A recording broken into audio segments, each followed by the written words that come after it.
La séance de Ouija. Au cours de l'automne 1990, à Sun Prairie, dans le Wisconsin, 3 étudiants, John, Elliot et sa petite amie Catherine, se réunirent pour jouer avec une vieille planche Ouija trouvée dans un grenier. Ellie et John partageaient le même goût pour les films et les livres d'épouvante, les jeux de rôle et le paranormal. Ils étaient tous les deux écrivains, et Ellie se montrait particulièrement prolifique. Ces histoires avaient toutes un point commun, elles étaient sordides. Diplômé en folklore, il aimait la culture gothique, les biographies des tueurs en série, et il était un chasseur de fantômes passionné. Il avait passé de nombreuses heures à traîner dans les cimetières, les maisons hantées et les églises satanistes en compagnie de médiums, de wiccans et de sorciers.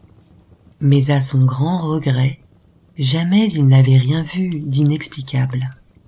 John étudiait la philosophie, le mysticisme et les travaux de Joseph Campbell. Catherine était une jeune femme sensible, anxieuse et facilement impressionnable. John et Ellie avaient dû la supplier pour qu'elle accepte de participer à leur expérience. Ils étaient très excités à cette idée. Ils pensaient que l'effet idéomoteur inconscient, attribué au mouvement de la planchette, n'expliquait pas tous les phénomènes observés lors des séances de Ouija. Ils espéraient arriver à communiquer avec l'esprit d'un défunt, quelqu'un dont ils ne sauraient rien et dont les détails de l'existence pourraient être vérifiés. Ainsi, parviendraient-ils enfin à prouver l'existence de la vie après la mort. Pour leur première séance, les 3 amis, qui croyaient qu'une atmosphère appropriée était nécessaire à la venue des esprits, allumèrent des bougies, puis ils éteignirent toutes les lumières et ils mirent le Requiem de Mozart sur la chaîne stéréo. Ils avaient décidé que John et Catherine utiliseraient le Ouija, pendant qu'Ellie noterait les réponses sur un cahier. Malheureusement, malgré leur mise en scène théâtrale, la planchette resta désespérément immobile.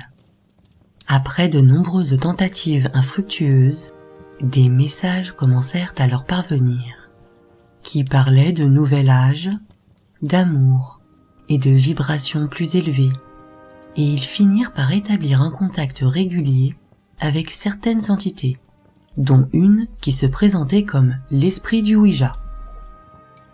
Elle semblait contrôler toutes les autres. Apparemment, aucune d'entre elles n'avait jamais vécu. Elles étaient plutôt comme des consciences libres. Elles possédaient toutes leur propre personnalité, et elles étaient facilement identifiables, autant par leurs mots que par la façon dont elles déplaçaient la planchette. L'esprit du Ouija ne leur permettait de communiquer qu'avec 8 entités différentes, toujours les mêmes. Ils disaient agir ainsi pour les protéger de certaines autres, autrement plus dangereuses. John et Catherine effectuèrent quelques tests à la demande d'Ellie, et à chaque fois le résultat fut identique. Quoi qu'ils fassent, même les yeux bandés, les entités continuaient à leur parler. Leurs réponses étaient vagues, comme souvent, mais elles restaient cohérentes et correspondaient aux questions posées. Les 3 amis essayèrent également les EVP, l'écriture automatique et les pendules, mais les résultats furent décevants et ils abandonnèrent rapidement. Au bout de quelques semaines, les pages du cahier dont ils se servaient pour noter leurs conversations étaient noircies de réflexions philosophiques et ils commençaient à se lasser du monologue des entités. Ellie, qui n'avait pas oublié son idée de parler à un mort, commença à les interroger à ce sujet, et à force d'insistance, elles finirent par lui révéler qu'un esprit maléfique cherchait à communiquer avec elle, mais qu'elle s'y refusait. Elle l'appelait le Bye Bye Man. L'esprit était celui d'un homme, et plus surprenant encore, celui d'un homme encore en vie. Fascinée, Ellie demanda à lui parler. Mais Catherine enleva son doigt de la planchette, qui s'arrêta aussitôt de bouger. Elle avait connu plusieurs expériences inexplicables dans sa vie. Elle en avait été profondément affectée, au point de ne plus pouvoir regarder de films d'horreur. Et elle n'avait aucune envie de discuter avec quelque chose de sinistre. L'idée même la terrifiait. Les jours suivants, elle refusa de s'approcher du Ouija. Ellie et John tentèrent d'organiser une séance sans elle. Mais la planchette resta désespérément immobile et ils durent se résoudre à lui proposer un compromis pour la faire revenir. Ils lui promirent de ne pas chercher à discuter directement avec le Bye Bye Man, mais d'essayer de soutirer des informations aux autres entités, des renseignements utiles qui pourraient être vérifiés, et elle finit par céder. Malheureusement, quand ils commencèrent à les interroger à son sujet, les entités se figèrent dans le silence, refusant même de faire bouger la planchette pour signaler leur présence. John eut alors une idée. Il annonça à l'esprit du Ouija qu'ils étaient fatigués de leur conversation et qu'ils allaient essayer de communiquer avec des esprits par l'intermédiaire d'un autre Ouija, un modèle de la Parker Brothers qu'ils avaient acheté dans le commerce. Pendant quelques jours, ils se servirent uniquement de leur nouvelle planche, sans parvenir à rentrer en contact avec quoi que ce soit. Puis ils reprirent l'ancienne, et l'esprit du Ouija accepta de leur raconter l'histoire du Bye Bye Man. En 1920, à Algiers, en Louisiane, un garçon était né albinos. Sa peau était blanche, tout comme ses cheveux, et ses grands yeux clairs reflétaient le ciel. Il était étrangement beau. Ses parents, dont personne ne savait rien, l'avaient abandonné à la naissance et il avait été confié à l'orphelinat local. En grandissant, le garçon s'était révélé difficile et il avait commencé à se montrer violent. Certains enfants le craignaient, d'autres le tourmentaient. Il n'avait pas d'amis. Il avait essayé de s'enfuir de l'orphelinat à plusieurs reprises, mais il avait toujours été retrouvé et ramené. Une nuit, il avait poignardé une infirmière avec une grande paire de ciseaux, et plus personne n'avait jamais entendu parler de lui. Il avait alors commencé à vivre comme un vagabond, suivant les lignes de chemin de fer et sautant de train en train pour se déplacer. Laissant libre cours à ses instincts, il tuait au hasard de ses rencontres. Des cadavres horriblement mutilés avaient été retrouvés dans tout le pays, ou tout du moins dans le sud, et des rumeurs avaient commencé à courir sur un albinos qui était souvent observé près des voies ferrées. Il était devenu une légende, une sorte de monstre dont on chuchotait le nom. Les témoins, pour la plupart des employés du chemin de fer, parlaient d'un homme, mais était-il encore humain? Au visage livide, aux longs cheveux blancs et aux lunettes noires. Il était toujours habillé de la même façon.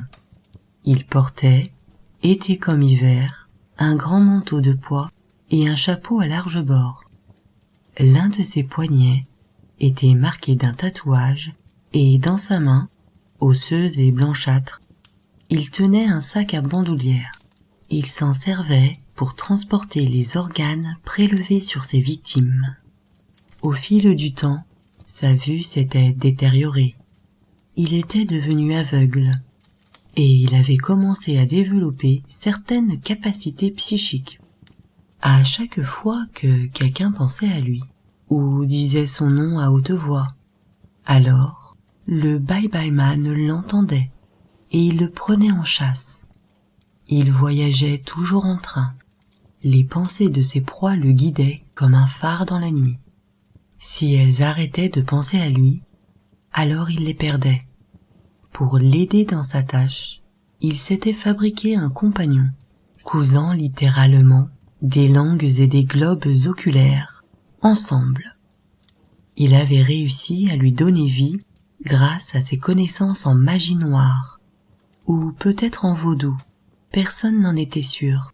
Il l'appelait le Gloomsinger. Quand il arrivait dans une ville où il avait été invité, alors le Bye-Bye Man envoyait son chien maléfique sur celui qui avait imprudemment évoqué son nom. Certains ne savaient même pas d'où il le connaissait. Une fois sa cible localisée, le Gloomsinger se mettait à siffler d'une manière particulière pour prévenir son maître. Il était ses yeux. L'épouvantable créature se détériorait en permanence, et le Bye-Bye Man devait tuer sans cesse pour se procurer les ingrédients nécessaires à sa restauration, qui étaient les mêmes que ceux qui avaient servi à sa création. « Où est le Bye-Bye Man maintenant ?» demanda un soir Ellie. « Chicago », lui répondit aussitôt l'esprit du Ouija. « Il vous connaît. Il se rapproche. » Horrifiée, Catherine enleva précipitamment ses doigts de la planchette.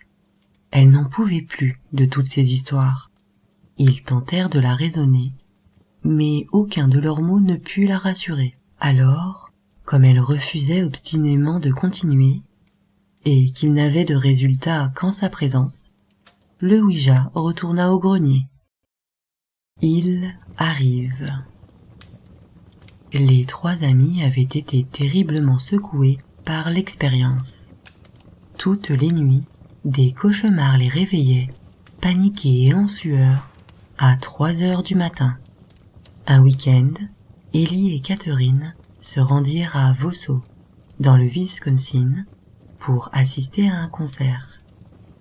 Ils marchaient le long du pont ferroviaire de l'île de Barker Stewart, plus connue sous le nom de Body Island, quand Ellie aperçut une tortue dans la rivière.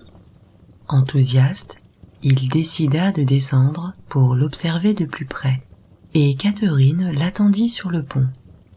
En son absence, un sifflement strident se fit entendre, qui commença à se rapprocher, et elle pensa aussitôt au Bye-Bye Man.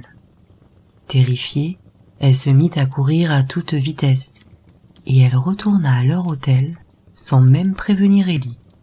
Peu de temps après, Ellie et Catherine se séparèrent, et elle se mit à fréquenter John. La nuit suivante, John dormait profondément, quand des coups sourds résonnèrent à sa porte. « Hey John, tu viens ? On sort pour le petit déjeuner !» lui cria une femme depuis le couloir. Sa voix ressemblait étrangement à celle de Catherine. Il ouvrit les yeux. La chambre était toujours plongée dans l'obscurité. Troublé, il jeta un rapide coup d'œil à son réveil. 3 heures du matin. Un peu tôt pour aller prendre un petit déjeuner. Une nouvelle série de coups retentit. Et soudain, il se souvint que Catherine et Ellie se trouvaient dans le Wisconsin. Brusquement paniqué, il se leva précipitamment de son lit, mais dans son affolement, il se prit les pieds dans ses draps et s'effondra sur le sol. Comme il se trouvait à terre, la tête tournée vers la porte, il distingua 2 ombres par en dessous, une grande et une petite. Et l'idée lui vint que le Bye-Bye Man était venu le chercher. Il avait pensé à lui à de nombreuses reprises. Il ne pouvait pas s'empêcher de penser à lui. Horrifié, il décida de ne pas bouger et d'attendre. Quelques heures plus tard, quand il se réveilla, les premières lueurs de l'aube éclairaient faiblement la pièce.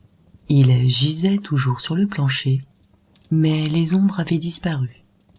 Naissance d'une légende. Une dizaine d'années s'écoulèrent sans incident notable. Puis Ellie, qui avait pour habitude de raconter sa mésaventure à ses amis les nuits d'Halloween, finit par attirer l'attention de Robert Damon Schneck, un écrivain qui avait déjà rédigé plusieurs ouvrages sur le paranormal. En 2005, il sortit un nouveau livre, The President's Vampire, proposant l'histoire du Bye Bye Man sous le titre The Bridge to Bodie Island. La nouvelle se répandit sur les forums internet. Puis, les émissions de radio commencèrent à en parler dans leurs programmes de fin de nuit. Et finalement, les passionnés du paranormal s'y intéressèrent. Le Bye Bye Man devint alors une légende urbaine, un peu comme le Slender Man. De nos jours, Catherine refuse de s'exprimer sur leurs séances de Ouija, et John mène une existence paisible en Amérique du Nord. Ellie, le seul membre du groupe à ne pas avoir connu d'expérience étrange avec le Bye Bye Man, vit maintenant à New York. Il est le fondateur de la White Crow Society, une association à but non lucratif qui vient en aide aux victimes de phénomènes inexplicables. Il possède toujours la vieille planche Ouija qui a servi à leur séance.